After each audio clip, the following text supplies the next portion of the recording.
భద్రాద్రి జిల్లా బెండాలపాడు అటవీ శాఖ అధికారి శ్రీనివాస్ హత్యను ఖండిస్తూ ఉమ్మడి జిల్లా వ్యాప్తంగా అటవీ శాఖ అధికారులు సిబ్బంది నిరసన ర్యాలీ చేపట్టారు.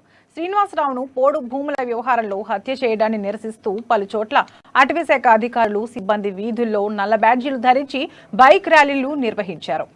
విధి నిర్వహణలో ప్రభుత్వ ఉన్నత అధికారుల ఆదేశాల ప్రకారం విధులు నిర్వర్తించే అధికారిని కిరాతకంగా హత్య చేయడం హేయమైన చర్య అని అటవీశాఖ అధికారులు ఫైర్ అయ్యారు. అటవీశాఖ సిబ్బంది రక్షణకు ప్రభుత్వం ఆయుధాలు కేటాయించాలని వారు కోరారు.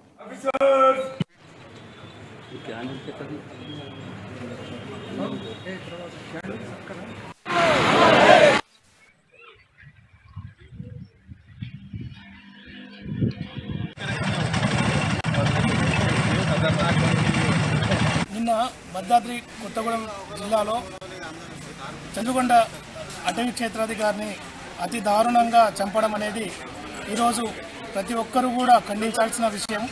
ఎందుకనంటే అటవీ రక్షణలో భాగంగా ప్రతి ఒక్కరం కూడా మేము 24 గంటలు ఎప్పుడు ఏ ఫోన్ వస్తుందో తెలియదు, ఆ ఫోన్ వచ్చిన వెంటనే రెస్పాండ్ అయ్యి